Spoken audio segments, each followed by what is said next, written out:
Muy buenas noches a todos los amigos participantes de esta sexta conferencia del ciclo de conferencias desarrollado por la Fundación Cultural Los Buenos Amigos con el propósito de debatir, intercambiar, de conocer la problemática actual de Barahona y de la región Enriquillo, y al mismo tiempo de aunar esfuerzos con esta mina de recursos humanos que ha parido nuestra comunidad y nuestra región, con el objetivo de impulsar el desarrollo socioeconómico y cultural de toda nuestra comunidad.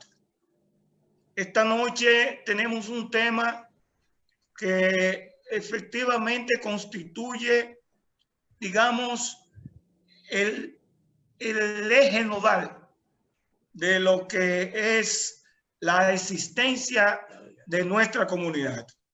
Se trata de la agropecuaria, la principal actividad de nuestra región, y que para conocerla y para intercambiar sobre ella vamos a compartir con el buen amigo agrónomo Camilo Curi Vázquez, toda una autoridad en materia de agropecuaria en el país.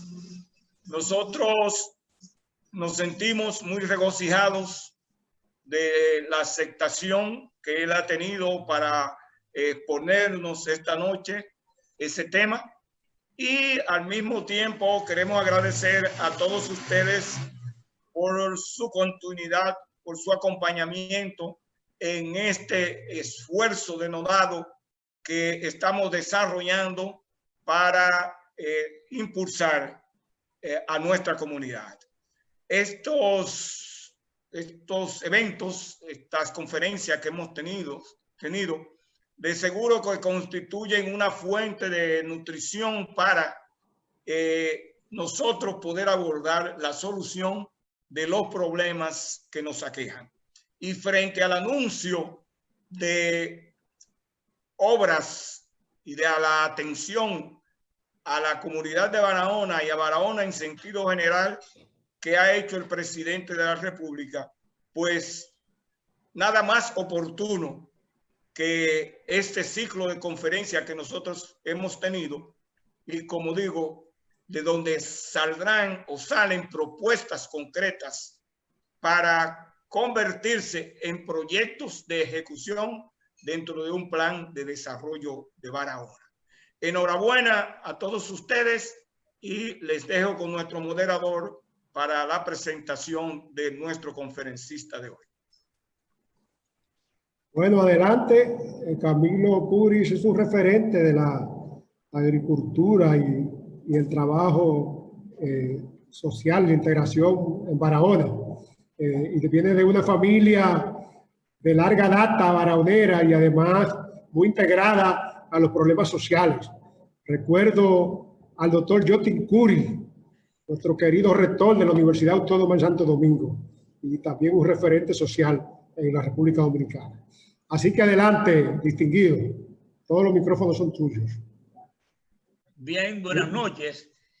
Yo me siento muy regocijado al recibir la invitación, principalmente por Leo, para participar en este ciclo de charlas y conferencias que tratan de despertar a la población de Barahona, a la comunidad. Nosotros tenemos por mala suerte una composición social pobre en mente, pobre en aspiraciones, en deseos, en reclamos. Nosotros nos reclamamos, y nuestra participación hoy más bien quisiera que se produzca ese despertar en la sociedad nuestra. Como como el título nuestro, el título de la disertación, es la situación de la agropecuaria y propuestas de solución, vamos a irnos un poquito más, además de agropecuaria, vamos a abarcar otros temas más concernientes a la región. La tierra y su potencial, sus principales cultivos de la zona, problemática agropecuaria y sus soluciones, un enfoque integral de las relaciones de otros sectores del desarrollo. Eso, en ese punto ahí es la clave, en la integración de todos los factores para conducir hacia un buen aprovechamiento y un desarrollo de nuestra región. Empezaremos hablando de la zona montañosa. La zona montañosa de la Sierra de Bauruco y Neiva, porque también tenemos que Barahona era todo ese entorno de Barahona, Neiva, Pedernales y Maní. Como ustedes saben, nuestra principal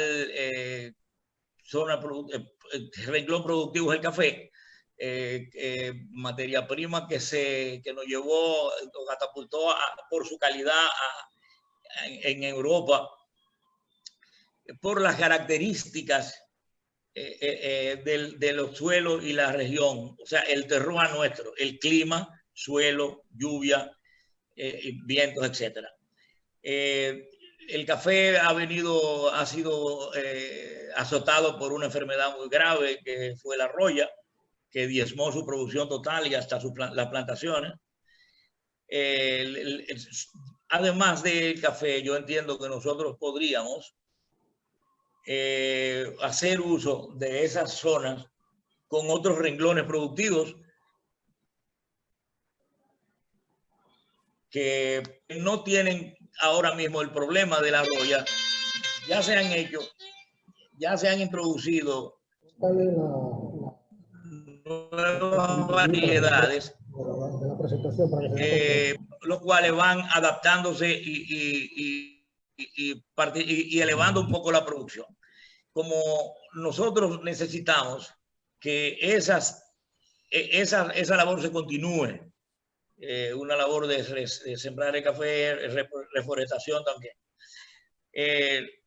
Además, vamos a hablar de las tierras llanas y su potencial, la propiedad de su suelo, el Valle de Neiva y su problema de salinidad, las llanuras de Enriquillo, Juancho, Pedernal, Oviedo y Pedernales, el uso que tienen actualmente y qué posibilidades tienen de explotación otros renglones. El cultivo de la loma principal, como hablamos ahorita, es el café. Pero también ustedes saben que nosotros tenemos unas condiciones excepcionales para frutales, hortalizas y vegetales. Y hemos propuesto que en los pequeños productores de la región montañosa se le provea de mejores condiciones de vida en cuanto a sus casuchas, porque es lamentable las condiciones en que viven. Ponerle piso de cemento, dotarlo de su un techo apropiado, agua, ayudarle a la captación de agua de lluvia y almacenamiento, luz por paneles solares, crearle un pequeño invernadero que produzcan hortalizas que puedan comercializar y les sirva de paliativo y de complemento a la producción del café, porque el café es una vez al año. Entonces, con este tipo de producciones de ciclo corto, ellos podrían tener una mejor calidad de vida. Y en el caso de la llanura, los terrenos llanos, nosotros tenemos la caña de azúcar, que es el que mayor área ocupa y es el que utiliza la mayor cantidad de agua de ese recurso tan valioso que nos trae de la cordillera central el Yaque del Sur. Lamentablemente hoy se encuentra esa producción de caña en manos extranjeras. Es algo que he estado propugnando porque eso se revierta, pero vamos a hacerlo, desarrollamos un poquito más tarde. Teníamos, además de caña de azúcar, el cultivo de plátano, yuca, hay coco y muchos vegetales que se producen en el llano del Valle de Neiva. Hablando del caso de la recuperación de los cafetales, es necesario seguir los proyectos de desarrollo y siembra, porque se ha sembrado hasta ahora muy poco. Además, eso conjuntamente con un programa de reforestación para que garantice el suministro de agua a la parte baja. Se necesita para este proyecto un apoyo oficial que entiendo que las autoridades nuevas autoridades de agricultura están en esa tónica. La escasez de agua y las sequías que nos afectan son siempre estacionarias. Siempre, tradicionalmente, cuando hay una sequía, los gritos pegan al cielo, la gente habla de sequía, pero todo tiene su tiempo. En los tiempos de sequía se aprovecha la sequía para hacer labores que se pueden hacer en la sequía, y en los tiempos de lluvia se almacena el agua para uno poder irrigar. En la cuenca, en el caso de los ríos de la parte alta, son muy importantes tratar de aprovechar cuencas y parte de estructura que sirven para almacenar agua. Por ejemplo, está la cañada de Polo, tenemos la cañada de Cañada Honda, que es una cañada que es la causante de todo el asolve, la sedimentación a la laguna de Cabral.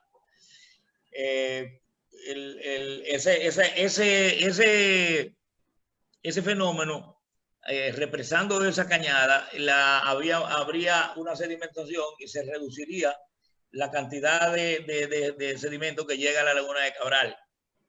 Estaría el río Nizaíto, que el río Nizaíto actualmente se está utilizando el canal Nizaíto, que va a irrigar a Enriquillo y Juancho, pero por tomarlo de una cota muy baja, solamente irriga una parte de esos terrenos, que tiene una limitante. Tiene una limitante de caudal y tiene una limitante de altura. Nuestra propuesta es que se represe ese río aguas arriba, tal vez a la altura del Platón, que es donde mayores afluentes hay y donde mayor cantidad de agua se consigue, y ya desde ahí construir una conducción por tubería, porque muchos reclaman que se aumente la capacidad del canal, pero eso es muy costoso y difícil, es más costoso, y entiendo que una conducción por tubería es mucho más rápida, mucho mejor, más económico, más eficiente, y no se evapora, no se pierde, el control es más efectivo, porque todo es válvula. Eso nos daría lugar a riego presurizado, facilidad de riego presurizado en esos terrenos. Además de esa fuente de agua, y contando mirando hacia las llanuras de Enriquillo, Juancho y Pedernales, estamos también recomendando que las aguas que se represan en la laguna, en la presa de Monte Grande, se conduzcan también por tubería en diferentes ramales que llevarán agua hacia las llanuras, hacia Neiva, hacia Jimaní, y que posiblemente se lleven a Pedernales, porque los hoteles que se van a construir en Pedernales no hay suficiente agua, y el agua subterránea en Pedernales es muy somera, y el agua salina está muy cerca. O sea, si la perforación, nosotros contamos con agua subterránea, pero no en cantidad suficiente, y es probable, y es muy fácil que se lleguen a salinizar los acuíferos. En ese caso, para ese caso estamos recomendando el uso de las aguas del río Los Patos después del balneario, un bombeo hacia el canal, aumentar el caudal al canal. La parte del riguito de Ojeda también utilizarlo ahí. En el caso, ya eso viendo hacia Pedernales, aquí en Barahona nosotros tenemos una fuente de agua muy buena y una cantidad de terreno grande que no está explotado, es en la Guásara. La Guásara tiene 4 ríos. El principal es el Palomino, del cual toma el agua el ingenio Barahona, pero la capacidad de esa tubería es muy pequeña y sobra una cantidad muy grande de agua que yo propongo que se represe, se unifiquen todas esas aguas y por tubería también se irrigue en una llanura que llega a Barahona y a Charco Colorado, esa parte de Charco Colorado, extensiones grandísimas de más de 40.000 tareas, que siempre, cada vez que yo hablo de riego por goteo o microaspersión, pero riego presurizado económico, no como hace el ingenio, que el ingenio Barahona utiliza esa gran cantidad de agua con regadores por riego superficial de inundación, que le ponen el agua a los campos y se van de noche a su casa y dejan esa agua puesta ahí en el campo, se inunda y agua botándose y botándose, y por eso el agua no alcanza. Yo le he recomendado mucho al ingenio que cambie su sistema de riego, que inclusive hay muchos canales de drenaje que van de este a oeste. Esto lo estoy hablando por la experiencia que tuve de 20 años trabajando ahí y un estudio que hice, un trabajo que identificando la calidad del agua de esos drenajes, todos de muy buena calidad, que pueden rebombearse a los canales y usarla de...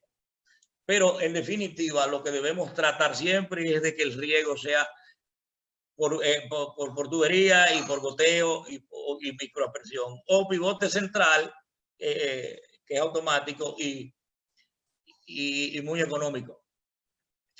Otro aspecto que queremos significar es la deficiencia en el financiamiento de la agropecuaria. Nuestra zona tiene un problema muy grave de titulación. La propiedad en esta zona no hay crédito, o sea, la gente no tiene título. Y he propuesto varias veces, ya he escrito como 3 artículos en Diario Libre, pidiéndole al gobierno que establezca un sistema, como hacía Trujillo, que redistribuía las zonas a diferentes agrimensores y ese trabajo y ese costo de esa mensura se le grava al título que se produce, al título que se origina de ese trabajo y se cobra desde el primer crédito que le den. O sea, el gobierno financia eso y el gobierno se cobra a través de ese sistema.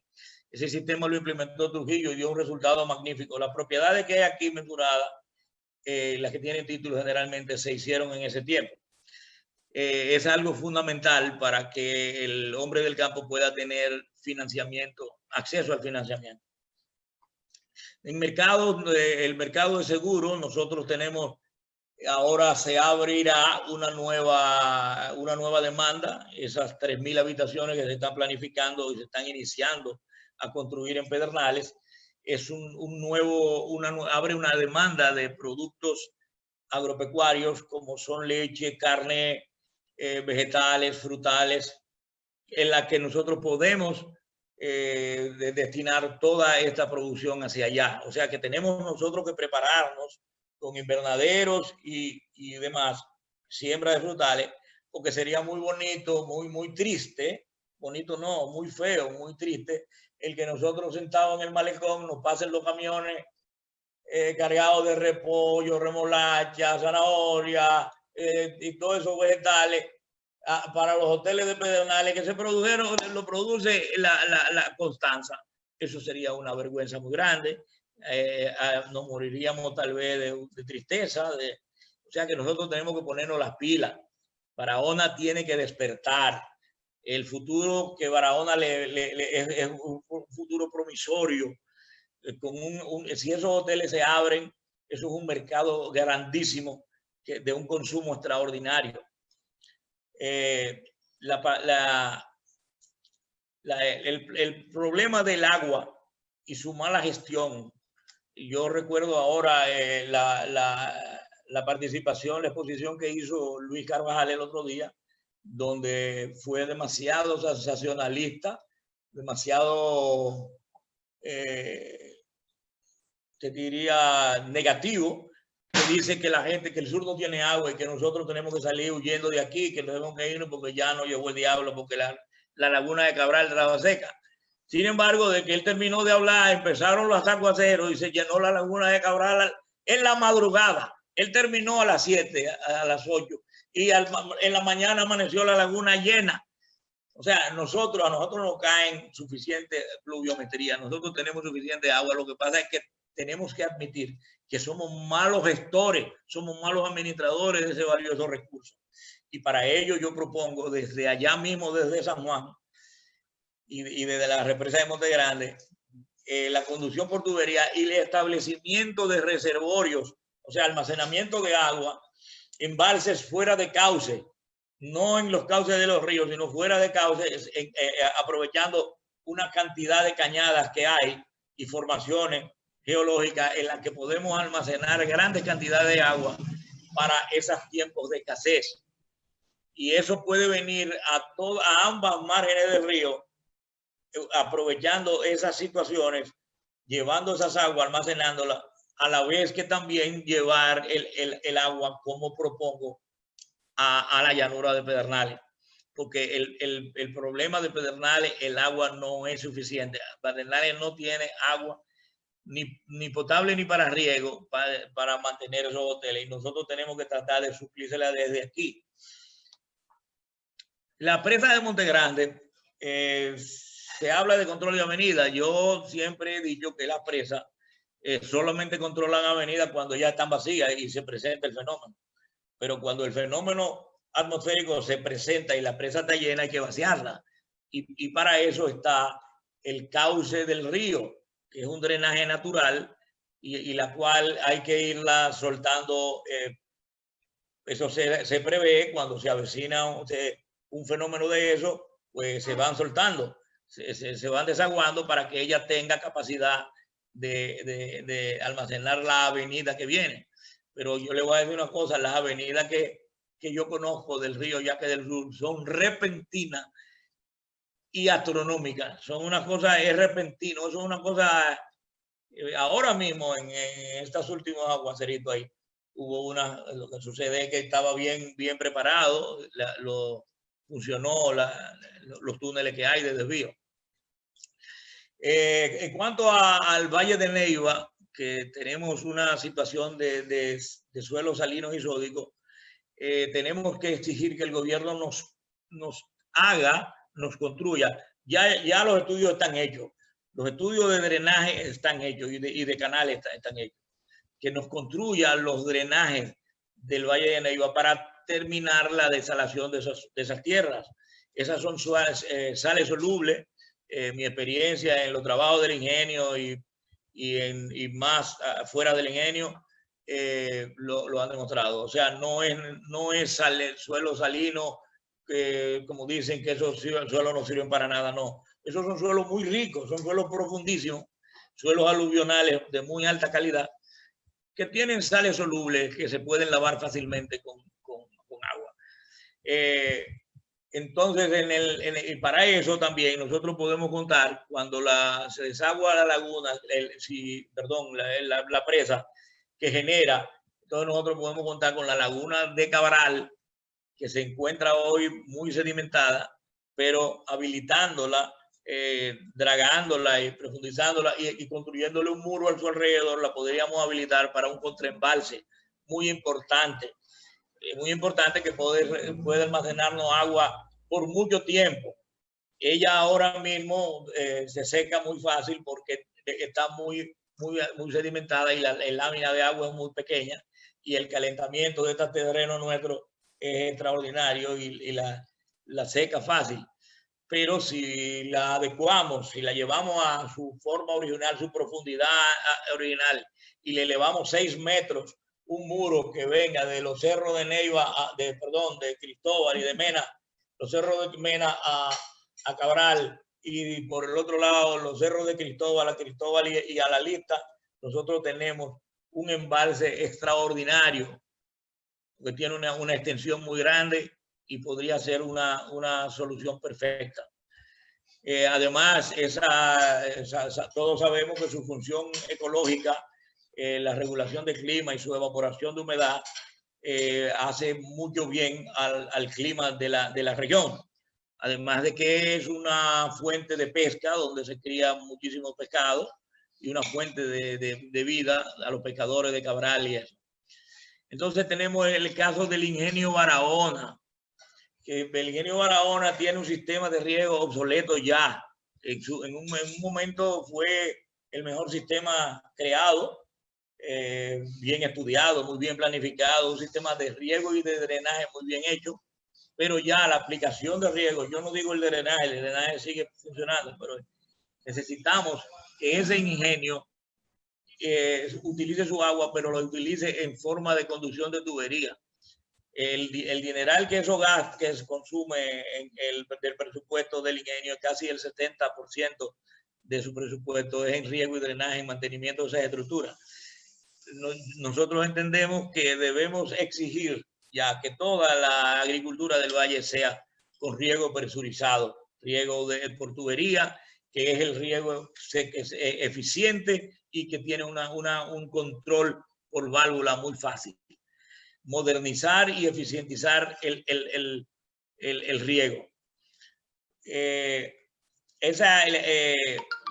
Además de que nosotros podremos, ese terreno tan bueno que tiene el ingenio que aprovecha el ingenio, quiero decir que además del ingenio, el ingenio no ocupa el valle entero. El ingenio ocupa creo que una tercera parte o una cuarta parte del valle, y todo el otro terreno, los demás terrenos son lavables perfectamente y pueden incorporarse a la producción diversa de víveres, de guineo, de plátanos, todo para exportación y suplir el mercado interno. O sea que nosotros tenemos una posibilidad muy grande. Nosotros tenemos grandes potenciales a lo que podemos aprovechar. Lo que sucede es que nosotros tenemos que aunarnos todos, o sea, hacer una forma de un empuje, porque Barahona nunca tiene unión, y la experiencia es que cuando alguien propone algo importante y no es de la bancada que está en el poder, se le contrarresta. Y las cosas nada más se logran en los gobiernos cuando un jefe la quiere y la provoca, y se hacen las cosas de repente. Por eso fracasan tanto las iniciativas estatales. Yo entiendo, o sea, entendemos que nosotros debemos hacer una asociación o formas de cooperativas para que y las empresas que puedan para organizar esas explotaciones. Mercado hay, porque tenemos hoy en día los hoteles del este que están cerrados han reducido un poco el mercado de productos, pero una vez ellos se abran, el mercado se restablece. Y cuando aquí se abran esos hoteles, esas 3.000 habitaciones que hay proyectadas en Pedernales, eso va a ser una demanda extraordinaria que tenemos que producir para satisfacer esa demanda. Ahora bien, todos los productos de la cadena productiva nuestra, nosotros tenemos ganado de carne, ganado de leche. Tenemos debemos agregarle valor a esas producciones. Por ejemplo, el ganado de carne de aquí se lleva para Santo Domingo y lo matan en los mataderos de la capital, y ahí se empaca, ahí se hace salchichón. Aquí había una fábrica de embutidos que la tenía Jorgito Herrera. Aquí había una industria láctea que la tenía Bertrán Pérez Espinosa. Pero siempre hay un cosa por la falta de integración de la sociedad a esas actividades. Entonces nosotros entendemos que si nosotros producimos tanto ganado de carne aquí y tanta leche que se la llevan hacia Santo Domingo, que se la lleva rica y que la envasa, se la pagan al pobre productor a 20 pesos el litro, y venden un litro de una agua que se parece a la leche que en un cartón y que lo venden a 75 pesos. Entonces, el productor no tiene beneficio, sin embargo, ellos, mire la diferencia de precio, 3 veces el precio o 4 veces. La producción agropecuaria y su comercio interno, hay mercado, hay comercio interno y nosotros debemos prepararnos para suplir el mercado interno y la exportación, además de los hoteles que tenemos ahí en Pedernales. La agropecuaria es la principal actividad nuestra en la región y debemos encauzarla y aunar los esfuerzos para que eso se haga organizado. Ahora bien, esa agropecuaria, el turismo, la industria y la minería son 4 columnas del desarrollo económico de Barahona. Nosotros tenemos minas de sal gema. Esa sal, además de que se puede refinar y hacer sal para consumo y exportación, también sirve para obras de arte, escultura en escultura de piedra de sal. Eso es una artesanía de alto valor que se puede desarrollar de esa mina. Además tenemos las minas de Salinas de Puerto Alejandro, en la que podemos aprovechar, además de la alta calidad de esa sal marina, que tiene casi todos los minerales, hay un producto que se puede sacar de ahí de alto valor en el mercado, que es gourmet, un producto gourmet que se llama la flor de la sal. La flor de sal es una espuma que sale del fondo por la mañana, en la madrugada. Usted sabe que la salina son piscinas de agua de mar que se ponen para que el sol la evapore. Con el calentamiento y la brisa se va evaporando. Entonces de noche se va produciendo, sale la parte liviana de la espuma que sale y se pone rosada. En la superficie, en la madrugada, aparece ese color rosado como el color del flamenco. Eso es lo que le da el color a la pluma del flamenco, precisamente.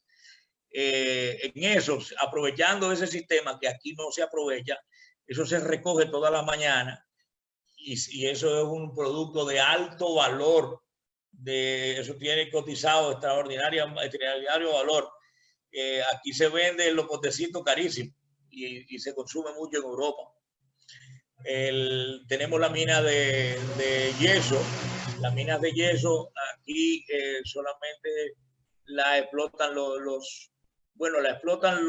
hay varias minas, además de esa mina de grande, hay varias minas diseminadas en Barranca, hay una, hay 3 o 4. Y solo la utilizan en la fábrica de cemento, para producir cemento, y hay otras empresas que producen paneles de yeso y cosas de esas. Yo entiendo que Barahona debía tener una industria de cada uno de esos renglones para darle valor agregado a los productos nuestros. Entiendo que es importante porque el desarrollo nuestro depende de las acciones que nosotros emprendamos. Para eso es necesario que la sociedad se empodere, que tome conciencia de lo que tiene, de sus recursos.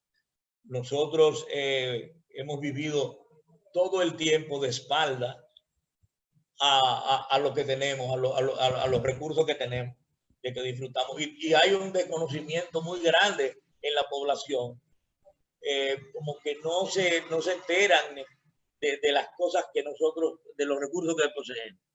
Por ejemplo, en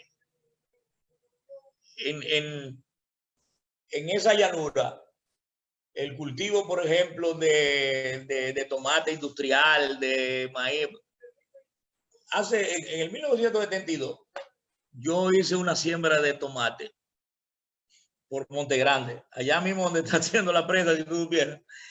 Y Hipólito, que es mi amigo de hace muchos años, me concedió el financiamiento en Industria Portela.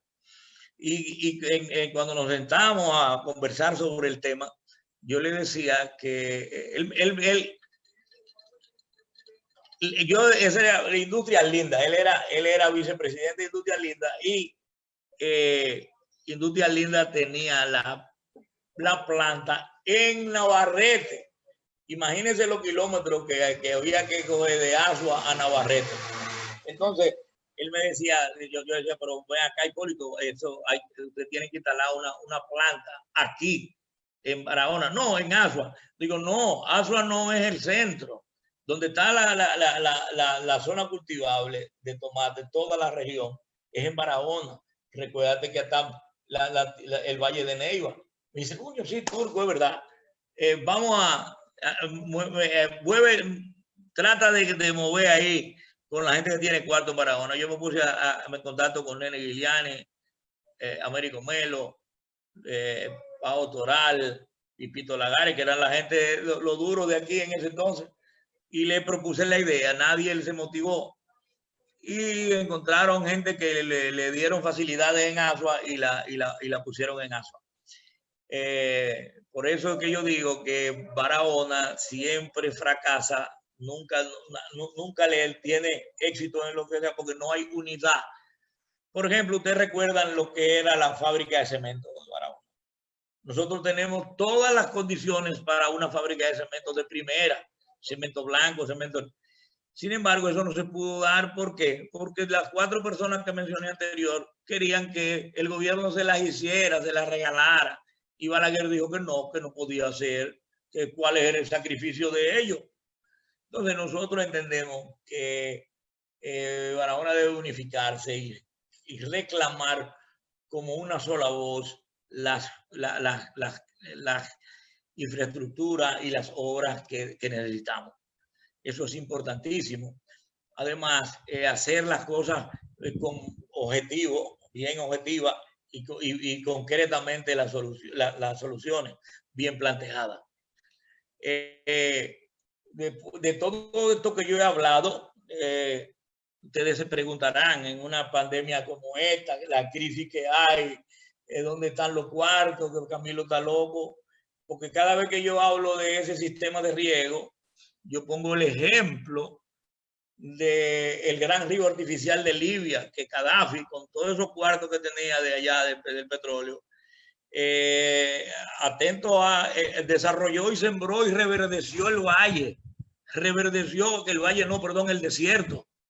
Reverdeció el desierto. Desde arriba del cielo se veían todos esos cultivos verdes y dotó de agua potable a todas las ciudades de Libia. Y lo hizo en base a los recursos que tenía petróleo. Él tenía petróleo y con el petróleo él adquiría oro y decía que nada más le vendía su petróleo al quien se lo pagara en oro, que él no quería dólares, que los dólares son papeles viejos que no tenían respaldo. Y por eso él lo fueron y lo desbarataron. Él financiaba a África entera, todas las infraestructuras de África, y se lo hacía sin intereses. Sin embargo, nosotros que tenemos la mina de oro más grande actualmente en explotación, nosotros no somos capaces de utilizar esos recursos propios. Esos son recursos propios a los que nosotros podemos emitir bonos soberanos en base con respaldo de ese oro, pero está mal negociado. Lamentablemente nosotros estamos en una proporción. Yo recuerdo que cuando el gobierno anterior lo había negociado, creo que 3.97.3, que Danilo Medina llegó y se volvió un líder, se le celebró porque lo dejó en creo que 70-30 o 75-25. Eso no puede ser así. Nosotros necesitamos que eso se renegocie, que era lo que yo esperaba que el presidente iba a hacer ahora. No dije que le cogiera dinero avanzado, no. O sea, nosotros debemos exigir que ese contrato se renegocie y que se haya una proporción más equitativa. Está bien que nosotros no tenemos la capacidad y ni la tecnología ni los recursos para explotar ese oro y llevarlo ya a oro líquido, pero es un abuso que nos traten así o que nos dejemos tratar, porque fuimos nosotros mismos que nos ofrecimos. El problema de nosotros es que los gobiernos hacen lo que les da la gana, los que están en turno, y negocian las cosas. Mira cómo negociaron el ingenio, y ese ingenio, en vez de ser del gobierno, ese ingenio es de Barahona, de Neiva y de Jimaní. Y estas tres provincias, esta región, con ese tremendo potencial de productivo que tiene ahí, no tiene nada, y es una de las zonas más pobres del país. Vive sumida en la pobreza. Barahona tiene un chin de auge y de cosas, pero no es lo mismo de que usted va y se traslada a esa pobre comunidad del valle. Es en la miseria que viven esa gente, igualmente Pedernales. Entonces nosotros, con los recursos nuestros, nosotros tenemos que fajarnos a defenderlo, porque los gobiernos no son dueños de eso, y ellos lo negocian de oportunistas, cogen lo que le dan y favorecen a esa gente. Eso está mal. Nosotros tenemos que defender eso. Pero además de esa mina de oro que se está en explotación, nosotros tenemos dos minas más grandes todavía aún que esa. En San Juan tenemos dos minas, o no tenemos dos minas. Para mí es una sola mina, la Cordillera Central, llega a Haití. Eso llega a Haití. Y entonces se están oponiendo a que las exploten. Yo no soy contrario a que las exploten. Yo favorezco que se exploten, pero que se exploten con proporción favorable a nosotros, al país.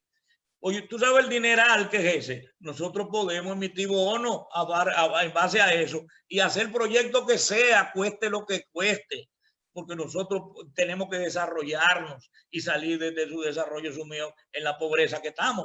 Entonces, hay que pensar en grande. Nosotros no podemos vivir pensando de miserable. La gente tiene que pensar en grande, y eso es importante. Eso es importante. Empoderar a la población para que los gobiernos, las negociaciones que hagan con los recursos de los lugares, tomen en cuenta a la población, y que la población participe y ponga condiciones. No es. Mire, ahora mismo nosotros, Leo y yo, fuimos a ver las obras del puerto. El puerto de Barahona lo están reconstruyendo, lo están reparando. Inclusive hay una draga, porque han dejado una mina, una loma ahí que no hay visibilidad, o sea, no se ve la playa, no se ve el mar. Entonces fuimos a entrar y un guardia nos paró. No, mire, no se puede entrar. ¿Pero por qué? Porque esto es privado. ¿Cómo que es privado? Sí, eso está concesionado a Curi Industrial, a Cemento, a Cemex, a Acero Estrella y a el Consorcio Azucarero Central.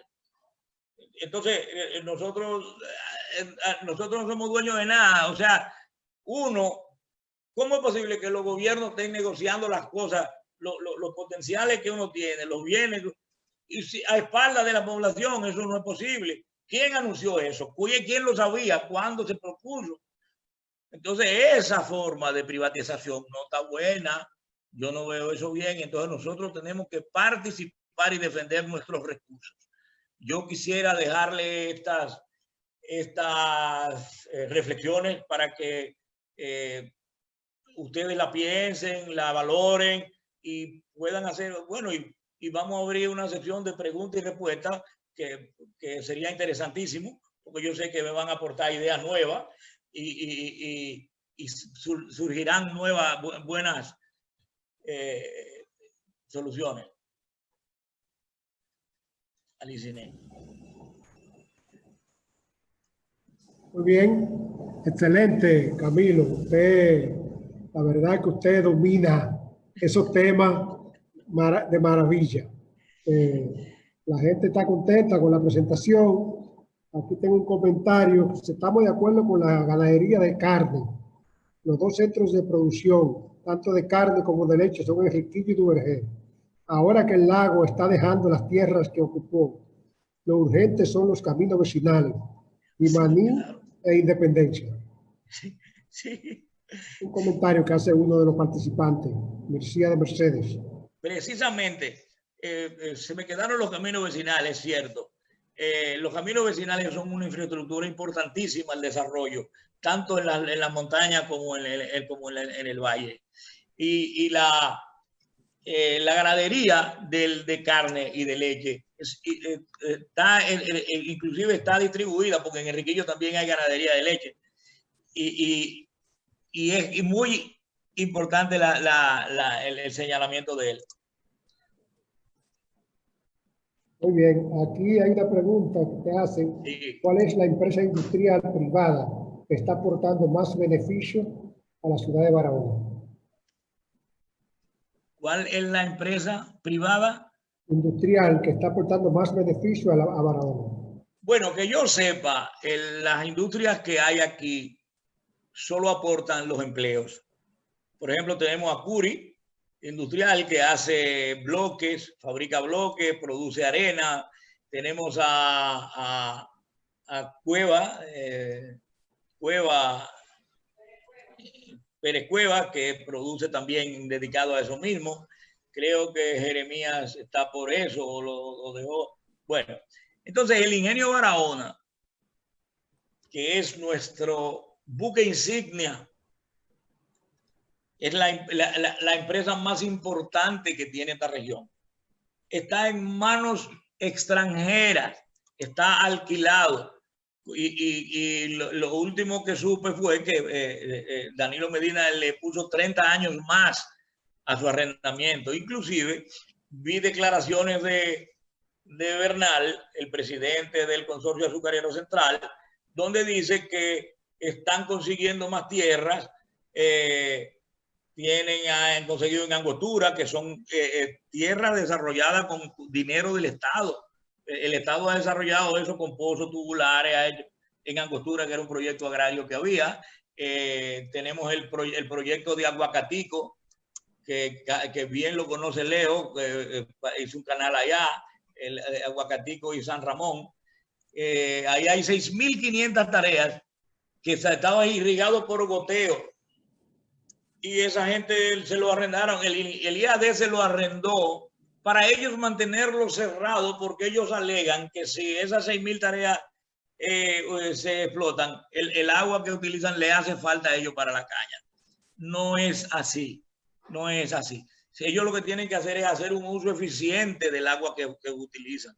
Ellos lo que están es botando agua.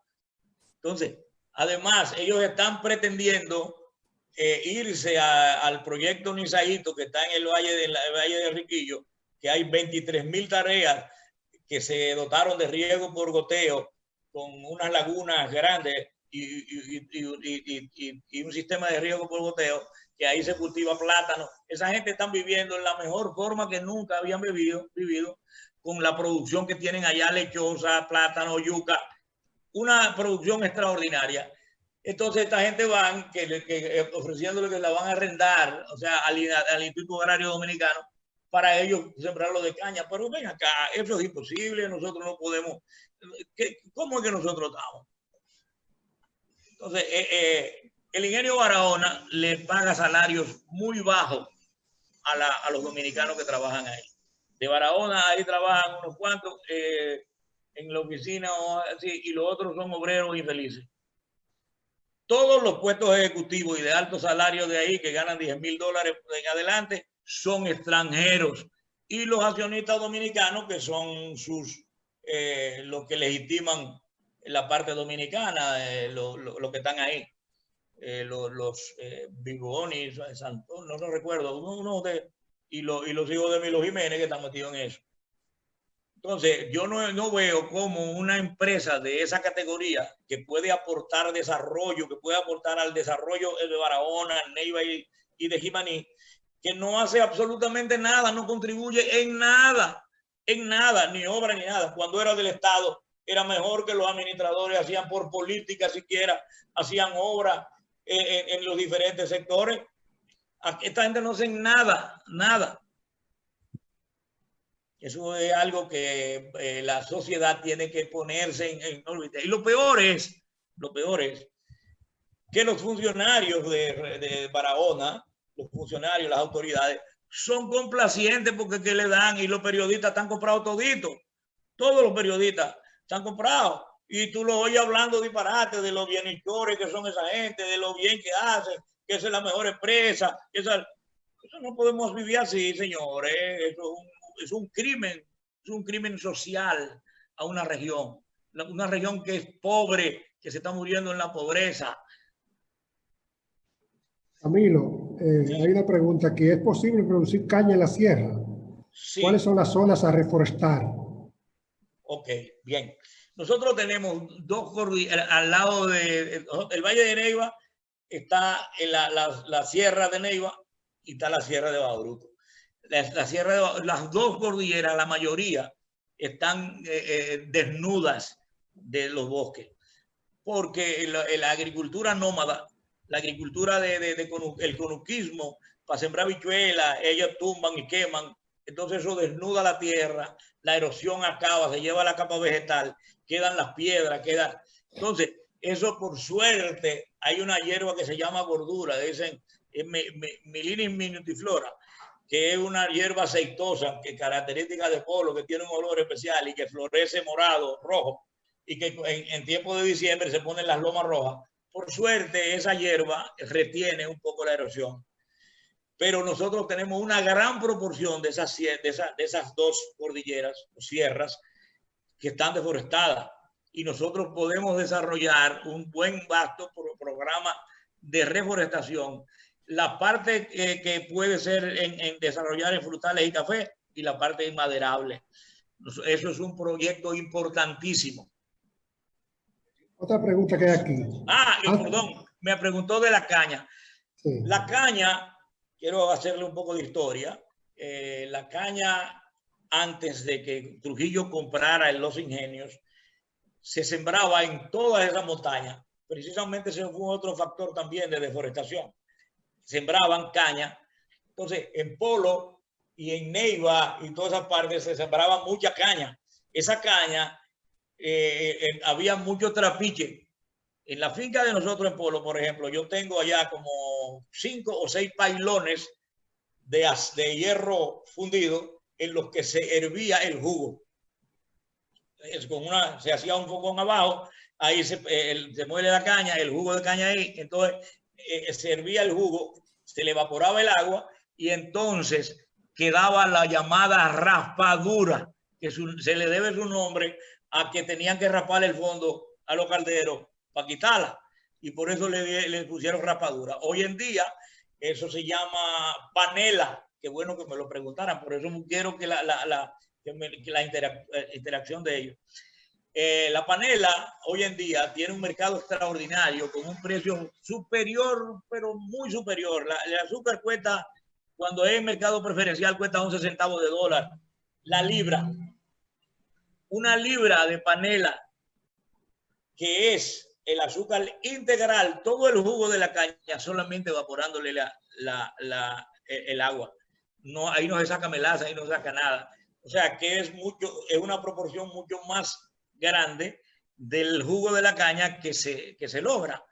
Entonces, eso en Texas se está pagando a $3.50 la libra.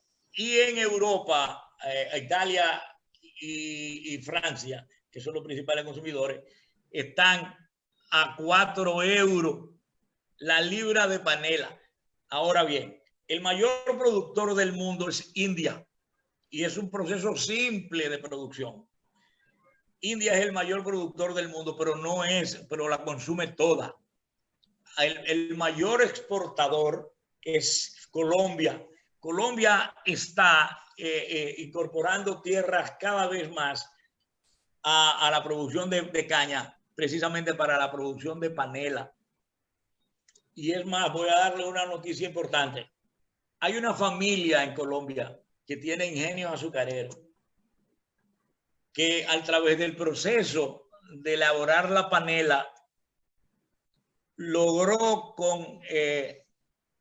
sometiéndola a temperatura para evaporar el agua, a temperatura que no sobrepase los 70 grados y logró conservar todos los aminoácidos, las proteínas del jugo de la caña integrado a esa panela. Y hoy en día esa es una panela que es inclusive apta para diabéticos, porque tiene inclusive los minerales y los aminoácidos. Ese es un método nuevo que y eso tendrá un valor agregado mucho mayor. Entiendo que será un precio extraordinario. Es cierto, en Colombia la panela es de consumo masivo. Sí. En Colombia todo el mundo consume eso. Y fácil de producir, fácil de producir. Así es. Otra pregunta aquí. Siga. Dice aquí, ¿cuál es el reclamo principal de los caficultores? Bien, los caficultores todos necesitan auxilio, no tienen suficiente financiamiento. En el gobierno anterior se abrió un programa, eso yo también reclamé mucho y por suerte algo de atención se puso, porque no tampoco lo puse yo solo, ni puedo decir que fue por mi reclamo, pero yo entiendo que era un buen proyecto. Lo que sucede es que como política al fin siempre las cosas tienen sus cosas malas, lo que se produce. Le están supliendo a los productores como un espacio de 5 tareas por cada productor, planta suficiente para que ellos la siembren y le dan 5,000 pesos al mes. No sé si ese programa se va a continuar, si se va a continuar así. He recibido la opinión de las autoridades actuales de agricultura que sí que el proyecto es muy bueno, lo que hay que implementarlo mejor, mejorarlo. Tanto el de reforestación, la siembra de café, como los frutales. El potencial que nosotros tenemos aquí para producir aguacate, naranja agria, naranja dulce, limón, es extraordinario. El zapote, todos esos frutales, porque yo no me puedo ponerle ahora a decir cada cultivo, pero en realidad el frutal eso tiene un futuro extraordinario. Y yo sé que hay la intención de hacer un desarrollo de ese aspecto, de esos cultivos. La doctora Norca Pérez nos pregunta que si se puede conseguir panela en el país, que si es la misma raspadura. Sí, es la misma raspadura, es la misma, sí. Norca, no hay problema, Dorca. Es la misma raspadura y nosotros tenemos la experiencia de fabricar esa raspadura. Ese es un renglón importantísimo en la que podemos incursionar. ¿Y qué usted cree de la extracción del animal en bruto que ha realizado para vender a los chinos?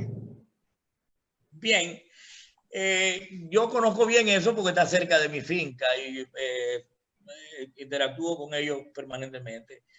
Para mí el método de extracción es muy precario, muy rudimentario, muy peligroso. El gobierno trató de hacerle inclusive un túnel, una cosa, pero no llenó las expectativas. En realidad, la mina es por galerías. Ellos hacen un sistema que lo cubren, lo protegen con madera, le hacen una estructura de madera y por ahí se defienden, pero generalmente siempre hay sus problemas porque es una zona inestable, es un suelo que tiene mucha agua. Entonces, cuando hay ese problema de agua, a veces se derrumba, mueren. La mayoría de las muertes han sido por asfixia de la misma planta, una bombita que usaban, pero ya he visto que ahora usan unos compresores para echarle el aire. Y la última vez que fui, ya hay mangueras apropiadas con ventiladores arriba para ventilar adentro. Pero por lo que veo, el mineral se está vendiendo muy bien, tiene muy buen mercado, tiene gran demanda. Los chinos la demandan mucho. El mercado que se ha establecido es que ahí se saca, hay un empresario que financia el hoyo, entonces la piedra que se extrae se la paga a un precio a los que la traen, a los trabajadores.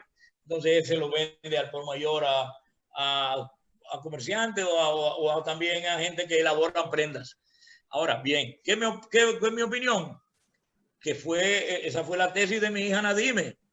Nadime hizo su tesis precisamente recomendando la escuela y la escuela taller de Larimar que se edificó en Bauruco. Que se aprenda, que se enseñe a la elaboración de prendas y que se haga, porque hay que agregarle valor a los productos nuestros. Esa es mi opinión. Tú sabes, Camilo, que uno de los mayores centros turísticos de Bogotá, en Colombia, es la Catedral de Sal. Sí, que era una mina, una cosa mina. Espectacular. Eso es espectacular. Eso es espectacular. O sea que las minas, si se manejan bien, pueden ser utilizadas para muchas cosas. Correcto. Lo que pasa es que aquí el manejo de esas minas yo lo he visto muy rudimentario también, porque la explotan a cielo abierto, tiran dinamita, entonces eso es un desastre, rompiendo, cae.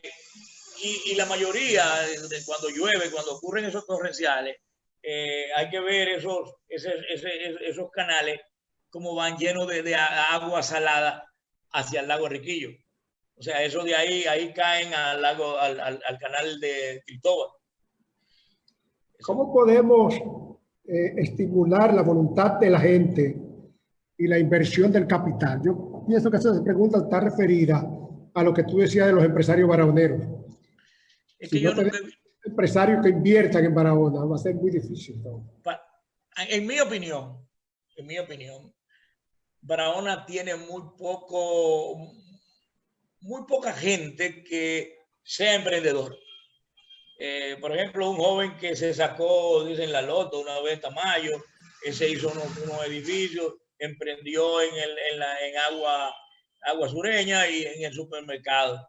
Después, por ejemplo, Freddy Vargas, que es un empresario inmobiliario, también ha incursionado en la mina de Larimar. Pero no veo quién ni quiénes, ni si se asocian, porque tienen una forma de asociatividad muy fea, muy poca vocación de asociatividad. Aquí yo nomás conozco en Barahona una sola empresa comercial que es diversa, que no es familiar, que es la de Telecable Barahona. En la Telecable Barahona están Miguel Melo, Fefelo Méndez, está Chimbi Brilla, está otra gente más ahí. Hay un grupito que eso es importante. Veo, eso fue un buen paso que dieron y se ha mantenido porque esa es la Telecable Barahona y lo veo que es rentable porque es estable, la empresa se mantiene. Pero no veo en Barahona emprendimiento solamente que en las fincas, las cuestiones rurales, la finca, lo normal, ganadería, plátano. Por ejemplo, el plátano, si nosotros clasificáramos la producción de plátano, bien, porque nosotros tenemos un plátano extraordinario con características diferentes a todos los plátanos que hay. El plátano más grande, más suave y mejor es el plátano de aquí. Entonces, nosotros podríamos hacer una pequeña industria de chip frito. Por ejemplo, podríamos utilizar el guineo de la loma frito, la batata, la yuca, el pan ese de masa, el buen pan de masa, un abapén que hay que es de masa, que es una maravilla. Eso es una maravilla frito.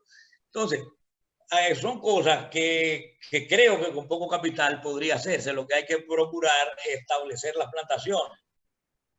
Pero digan. Otra pregunta, Camilo. Como dirigente agropecuario, si te juntaras con el presidente, ¿cuáles serían tus recomendaciones? Eso sí quisiera yo.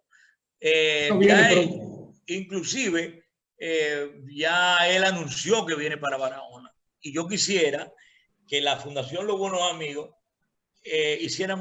formáramos una comisión a la cual para presentarle proyectos de desarrollo para esta zona.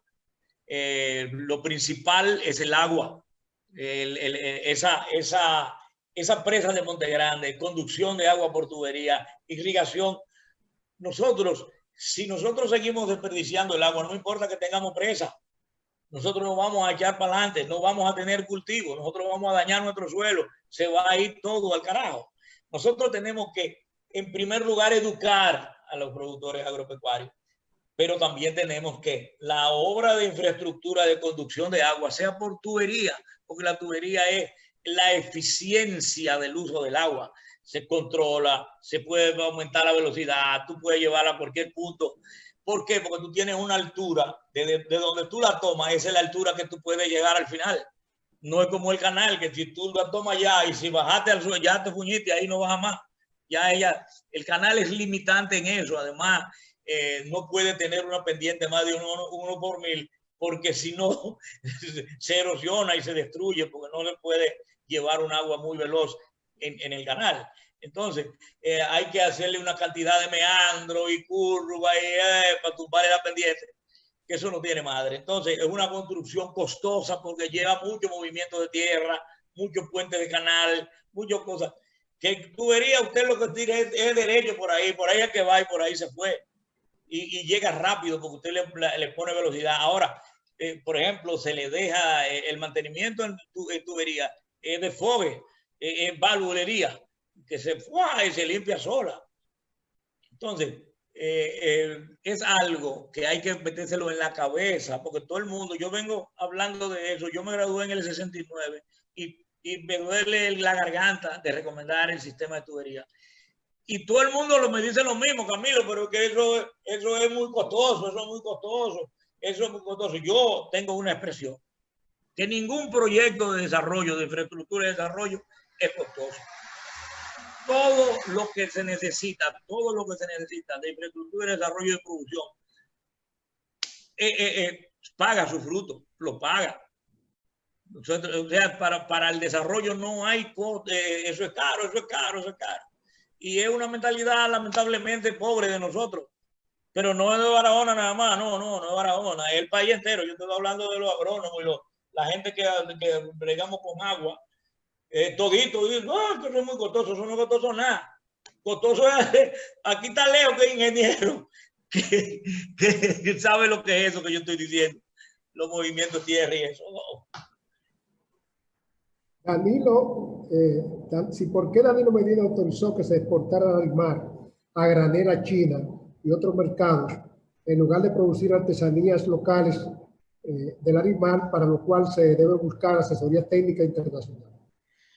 Bueno, yo desconozco por qué lo hace, pero me parece que es así como negociaron la mina, la proporción de la mina, también puede ser un negocio en el cual tuvieron proporción, algo de oferta, porque es que los gobiernos aquí solamente se interesan en obtener beneficios personales.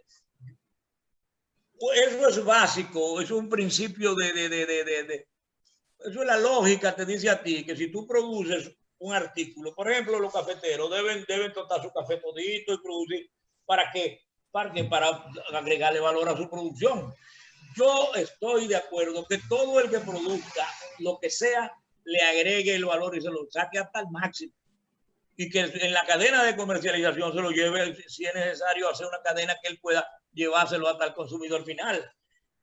Pero eso es lógico, eso es una cosa simple. Yo no me explico cómo autorizar y que se exporte al granel. Igualmente que la grava esa, la grava de la playa. Medio ambiente se opone, eso yo no le veo muchas cosas porque uno alega en que sí, otro que no. Pero la fuente que lleva esa grava al mar son las cañadas de la loma. Cuando hay esas grandes lluvias, son torrentes que llevan esa de piedra y eso. Entonces, el mar se encarga de pulirla mediante el oleaje, pulirla, y el agua del mar tiene un efecto extraordinario ahí. Ese es otro ejemplo que te quería poner el efecto que hace el agua de mar en el pulimento de la caliza. En el caso de los caminos vecinales, se me olvidó algo que tengo que ponértelo ahora que hablé del agua salada. ha salido 2 o 3 veces, lo han puesto en el WhatsApp. El Panteón de Adriano, no es Adriano, es el Panteón de Adriano. Es una obra majestuosa italiana, romana, del tiempo de Roma, del Imperio Romano, así como el Coliseo, los puertos, intrigado por esa duración, el estado en que se mantienen. Unos científicos de la Universidad de California fueron a estudiar eso. Yo no me acuerdo ahora el nombre porque en el cosa apareció el link y entonces aparece todo sobre ese tema. Y descubrieron que el agua salada es el elemento principal que mantiene a esas estructuras porque hace un sistema de fraguado permanente. Si se produce una ranura, el agua salada hace una reacción ahí que la sella, Entonces, descubrieron, después que analizaron todo ese concreto y vieron que los materiales que se usaron fueron ceniza puzolánica de volcán, que es lo mismo que ceniza de planta de eléctrica, de horno, ceniza, cal viva, que eso es caliza también, y piedra. En aquel caso era piedra volcánica, pero es piedra. Entonces, con agua salada, eso es una maravilla, la estabilidad que eso da. Y yo entiendo que si nosotros a los caminos nuestros le hacemos eso, cogemos la ceniza que está ahí en la planta de nosotros, la planta esa de Barahona, la cal viva y arena o piedra, y hacemos esa mezcla con agua salada, con trompo, nosotros podemos construir unos caminos que jamás en la vida se dañan, jamás en la vida se dañan. Entonces, esa es una solución que se la propuse yo a Danilo Medina en junio del 2011, cuando iba a hacer su campaña, en su oficina de la Sarasota, que fuimos a visitarlo José del Carmen y yo. Y este hombre dijo, ¿cómo? ¿Cómo va a ser? ¡Oh! Y le gustó, pero que va, parece que le gustó más los cuartos que dejaba el petróleo, el RC2. Bien. Una pregunta más, la última. Sí, no. ¿Cuáles son los factores que favorecen al Cibao y la diferencia con respecto al sur, que la ha mantenido como la región más próspera para la agricultura? Correcto. El Cibao está compuesto por gente, por etnias diferentes al nuestro. Además de que son suelos, no suelos, sino la pluviometría del Cibao. El Cibao llueve más porque los vientos alisios que vienen del este, la cordillera central, los desvía y el valle empieza por ahí por el este, Samaná ya. La cordillera central llega al este, no a Samaná, no más bajito, el este. Entonces, esos vientos húmedos descargan cuando chocan con la temperatura fresca de la montaña. Llueve en ese valle mucho más que en el resto del país. En el este primero, ¿verdad? Y entonces, ahora bien, las personas del Cibao son personas con una vocación de trabajo mucho mayor y diferente a la nuestra.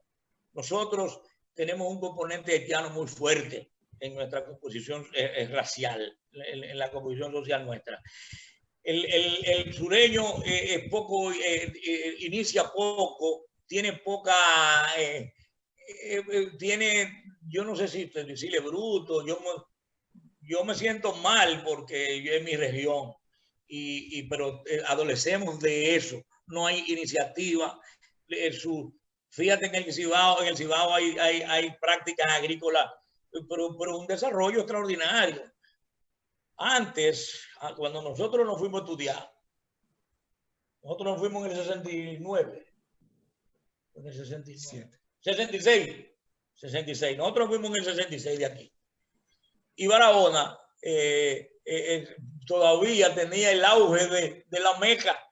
Esto era una meca, aquí esto era una cosa de comercio y desarrollo extraordinario. Aquí vino todo el mundo, todos esos árabes, eso esa ascendencia mía, todos esos progenitores vinieron de por allá y se establecieron. Aquí había un comercio extraordinario y aquí había una producción, un auge grandísimo. La producción cafetera, la producción maderera. ¿Qué dio al traste con ese desarrollo? Trujillo. Trujillo, cuando empezó a adueñarse de los recursos naturales de la producción en el país, castró a Barahona. Lo castró porque privatizó la comercialización de café, que lo puso, creo que valía 3 pesos en aquel entonces, y lo puso a 1,50 pesos. Y él era el único, café dominicano era el único que podía exportar. La madera también la monopolizó, la comercialización de madera. Esos terrenos que están allá en Enriquillo, que eran de Gadala María, se lo incautó, la algodonera y eso, la monopolizó. ¿Qué más fue? Cogió el ingenio, que era una empresa privada, y que Barahona fue que yo vi el primer supermercado de mi vida, lo vi chiquito. Yo vi ahí puerco con su manzana y esos supermercados, una cosa, y los quesos de todo. Eso era un supermercado de primera que estaba ahí al lado de la panadería. Ahí. Aquí había una sociedad floreciente. Aquí se jugaba polo y golf ahí en esos jardines que hay ahí en el Batey, ahí adelante. Aquí había una sociedad floreciente, con cultura. Esos americanos estaban integrados. Mi papá era amigo de Kilburn, de Haymond. Inclusive les regalaron una yegua. En casa nosotros teníamos unos animales muy excelentes. De esos animales de polo y eso.